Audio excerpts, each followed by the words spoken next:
Saudara-saudariku yang terkasih, salam sukacita untuk kita semua, berkah dalam. Saudara, kita memberi senyum hari ini, Jumat 18 April 2025, hari Jumat Agung. Kita awali permenungan kita dengan tanda kemenangan Kristus dalam nama Bapa dan Putra dan Roh Kudus. Amin. Permenungan kita diambil dari Injil Yohanes bab 18 ayat 1 sampai bab 19 ayat 42. Saudara-saudariku yang terkasih, pada hari Jumat Agung kita memperingati wafatnya Tuhan kita Yesus Kristus.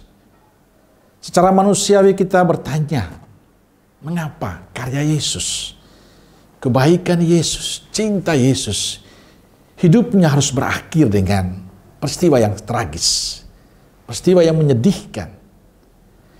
Ajaran Yesus dan pribadinya awalnya sangat menarik, tapi menjelang akhir hidupnya ternyata lain. Banyak orang yang dulu bersama dengan dia meninggalkan dia. Kita bertanya, mengapa nasib Yesus harus demikian? Mengapa dia yang selalu berlaku adil, selalu peduli dan berbelas kasih terhadap sesama manusia, harus berakhir demikian? Menurut Kayafas, lebih berguna jika satu orang mati untuk bangsa kita daripada seluruh bangsa kita dibinasakan. Saudaraku terkasih, mengapa Yesus harus mati? Beberapa tokoh dalam kisah sengsara yang kita dengarkan memberikan gambaran bagi kita semua. Pertama, Petrus. Dia seorang murid yang mengikuti Yesus di jalan derita itu. Dia yang selalu bersama Yesus. Tapi Injil mengatakan pada kita ternyata Petrus seorang pengecut. Petrus menyangkal hubungan dengan Yesus.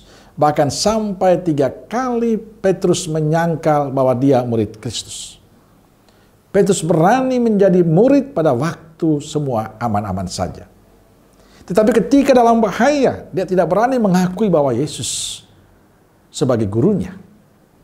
Petrus yang sekian lama mengikuti Yesus, yang sudah sekian lama dibina dan didampingi Yesus, ternyata ketika datang saat-saat sulit, begitu mudah meninggalkan Yesus, menyangkal Yesus, tidak mengenal Yesus.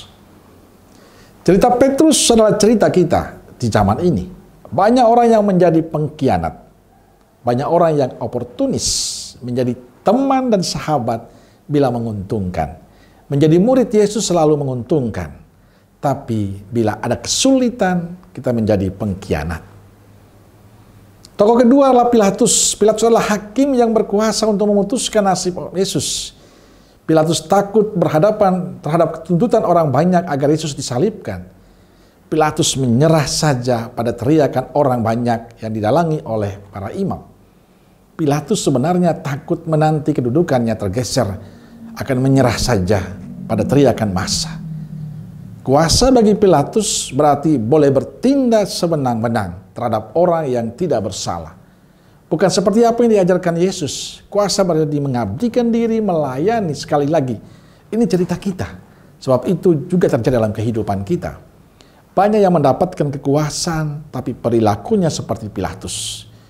Ada yang korupsi, ada yang bermental bos, sombong, dan angkuh. Ada yang suka dihormati dan dilayani.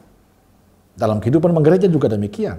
Kita bisa saksikan para imam yang memiliki mental seperti itu.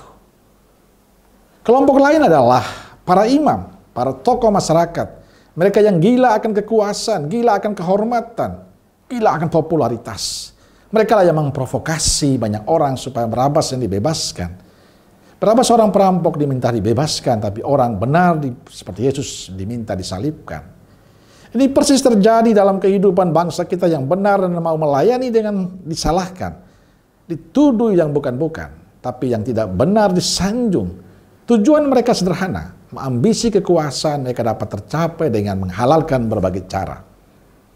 Dalam kehidupan gereja kita juga demikian. Banyak di antara kita yang hobinya menghasut, menggosipkan orang lain, saling menuduh dan menjatuhkan sesama demi pengakuan dan popularitas pribadi.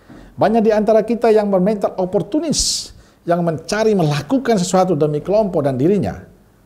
Saudara-saudariku terkasih, ternyata kematian Yesus karena kepengecutan seorang murid, karena penguasa yang haus akan kekuasaan, Karena kita lebih suka menghormatkan orang lain, karena kita belum menjadi murid yang sejati. Kematian Yesus telah menghasilkan keselamatan bagi kita. Demikian juga kini Yesus mengharapkan agar kematiannya bukanlah sia-sia, melainkan berbuah bagi kehidupan kita. Kita makin menjadi orang Katolik yang militan. Kita menjadi orang yang peka dan peduli pada sesama kita.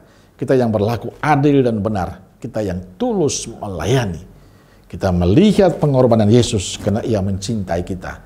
Semoga pengorbanan itu tidak pernah akan sia-sia bagi kehidupan kita, tapi justru semakin membuat kita belajar tentang bagaimana pemberian diri, pengorbanan hidup untuk sesama kita. Amin.